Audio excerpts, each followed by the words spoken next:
Buick Regal, and it's my brother's car. He was having issues with the instrument cluster not showing up. Some of the lights showed up, like the warnings for the check engine light and stuff. However, the gear selector and the odometer didn't show up, or any of the lights to turn on to backlight the speedometer and odometer and stuff would not turn on. So we kind of took this board out, but as you can see, there is 4 resistors here that are supposed to be here. 3 of them were there. 1 of them was missing when we took it out, and then I just barely touched the other 3 and they all came off. So what we're going to do is we're going to fix that problem today. Basically what they are a 1/2 watt 270 ohm resistor, and we're just going to solder these right back into place where they're at. They're not like the stock ones, but you're going to bend these prongs and then melt them into the solder where the other ones were located at as well. So we're going to get started with that process. So the first thing you want to do is grab 4 resistors, and then you're going to want to bend all the prongs and cut the prongs to, as short as possible to get them all attached. And then you'll start heating up your soldering iron here we have. And you're going to need some soldering paste or flux, and then some electrical solder. You want to make sure it's electrical solder, not plumber solder. Make sure it has a rosin core in it, not an acid core. That way it doesn't affect any of your electronics. Okay, so the first thing I'm going to do is I'm just going to take and melt some of the old solder that's on there. Try to take some of this desoldering agent. You can get this at Radioshack. It's just called desoldering braid. Basically all it is you heat up this stuff and it takes away some of the solder and cleans it up. So I'm doing that really quick. And then I'm just going to add a little bit of new solder to each port before I try to tack on any of the resistors. That way I can just heat it up, put the resistor there, and don't have to worry about adding any more solder. You want to be careful, don't add too much solder to it, just a little bit's fine. Just be careful not to add too much heat to the board and burn anything. So there we go. Now I've got a resistor. I've got a nice little holder here. However, needle nose pliers or something will work. You don't want to hold it with your fingers because it will get pretty hot when you're doing this.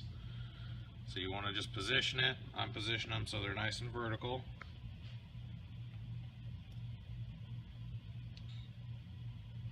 And hopefully you can see this fairly well. So you just push it in, push one side down, heat up the solder and let it set, and then make sure the other side is in the solder. Heat the solder up all the way around it so it's making good connection. You can take it off. Obviously that one didn't work, so we're gonna have to, it'll take some time, but you'll get each of them. Just be patient. So you do that with all 4 of them, and then we should be good to go to put it back in the car. So we've got all 4 of the resistors soldered on here. We're going to put it back in the car and see if the lights on the odometer and the gear selector come on, and the lights behind the speedometer and the tachometer work. So we're going to do that really quick and see if it works. And everything seems to be working. The lights behind it still don't work, so we'll have to figure out why those aren't working.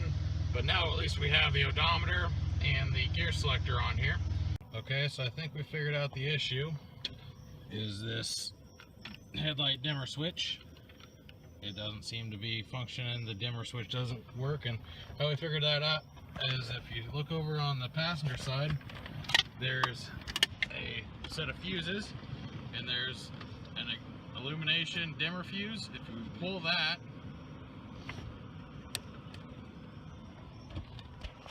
we now have lights. But if we put it back in, we don't have lights. So we're gonna have to go get a new switch and see if we can get that to work. We got a new dimmer switch put in there, and everything seems to work. So that was our issue right there, along with those resistors. So we got that all fixed, and we should be able to put it back together. So here we go, we got everything put back together and everything's working. We're out in the sunlight, headlights are off, you can still see the radio and everything. The lights are off here, but you can see the gear selector and odometer and everything have a couple of service lights on. But here, we'll show you. So the lights behind the dash are out right now. We'll pull into the garage just so you can see the headlights when they kick on. It'll turn on the light behind it and nothing else will dim out. So give it a second. And there we go. We just turned the headlights on. So they come on with the dimmer switch there. You know, the ambient light sensor is still working properly. Nothing else is dimmed out. Everything's working like it should.